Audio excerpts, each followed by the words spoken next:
अस्सलाम वालेकुम everyone. This is D3 exercise 10D question number 1 हम इसका कर रहे हैं, जिसमें आपको मालूम करना है आर्क लेंथ मालूम करनी है। आप जानते हैं अच्छी तरह से कि आर्क लेंथ आपकी ये होती है, एक जो सेक्टर होता है आपका, असल में ये पूरे सर्कल में से एक छोटा सा सेक्टर निकाला है, छोटा सा पीस निकाला है, ठीक है। इसे पिज़्ज़ा स्लाइस भी कहते हैं बादों का, ठीक है, स्टूडेंट्स को समझाने के लिए, ठीक है।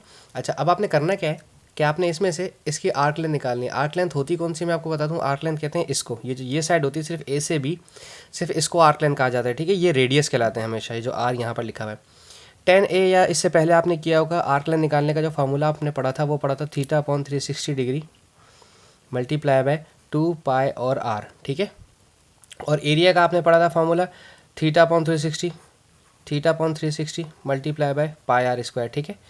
ये आपने पढ़े थे फार्मूले तब जब आपके पास डिग्री में दिया जाए, जो भी आपके पास एंगल दिया जाता है डिग्री में दिया जाता है। लेकिन अगर आपके पास रेडियन में दे दिया जाए तो फार्मूला थोड़ा सा चेंज हो जाता है। आर का फार्मूला हो जाता है S=r θ, ठीक है। आर सिर्फ रेडियस और थीटा सिर्फ आपके पास जो भी यहाँ पे दिया होगा रेडियन के अंदर, ठीक है। और इसका जो फार्मूला बनता है एरिया का, वो बनता है 1/2 r²θ, ठीक है। 1/2 r² बन जाता है एरिया के लिए, ठीक है। याद रहेगी आपको ये मेरी बात, गुड जॉब। अच्छा, अब आपके पास क्वेश्चन के अंदर ज़्यादा मुश्किल नहीं है, ठीक है, ज़्यादा मुश्किल नहीं है, सिर्फ सारी चीज़ें वही हैं जो पुराने क्वेश्चन के अंदर थी, बस इसके अंदर डिग्री और रेडियन कर दिया है। मैं कैलकुलेटर में भी आपको इस्तेमाल करना बताऊंगा कैसे करना है। पहला है आपके पास रेडियस =6 सेंटीमीटर और थीटा आपके पास गिवन है 1.6 रेडियन। यहाँ रेडियन लिखा हुआ होना ज़रूरी है, अगर डिग्री लिखा हुआ होगा तो डिग्री, रेडियन होगा तो रेडियन। तो फॉर्मूला लगाते हैं S=r θ, और रेडियस आपके पास है 6 और थीटा आपके पास है 1.6। तो 6 को 1.6 से मल्टीप्लाई किया तो ये आ रहा है 9.6 सेंटीमीटर। Simple, easy. इस तरह से इसका पार्ट 2 देख लेते हैं।